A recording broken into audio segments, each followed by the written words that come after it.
Enzo Ferrari het eens gesê, I don't race to sell cars. I sell cars to race.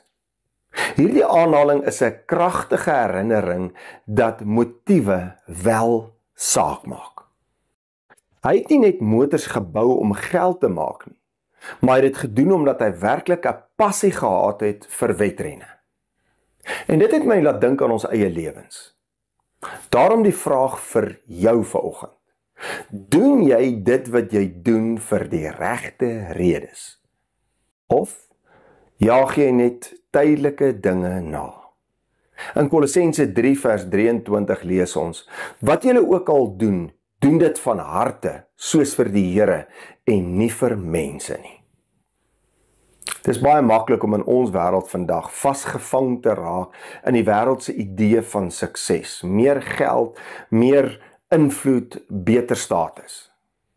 Maar soos Ferrari gefokus was op wedrenne en nie net om op geld te maak nie, moet ons ook gefokus wees op God se doel vir ons lewens en nie net op kortstondige suksesse nie. En dit laat 'n paar uitdagings by ons. Doen jy wat jy doen met 'n dieper doel? Doen jy wat jy doen met integriteit? Leef jy met passie? En dien jy met liefde? Jou werk, jou besigheid, jou verhouding, alles moet gerig wees eintlik op 'n groter doel as jouself. Navorsing toon dat mense wat 'n groter doel nastreef, meer vervulling kry uit hulle werk en uit hulle verhoudings uit. Ek wil jou eintlik vandag die eenvoudige vraag vra. Leef jy tot eer van die Here?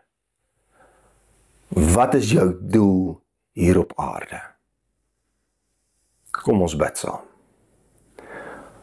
Ons hemelse Vader, Heer, dankie dat ons tot U kan bid en met U kan praat. Heer, baie keer jaag ons eie selfsugtige doelwitte na, sonder om partykeer na die groter prentjie te kyk.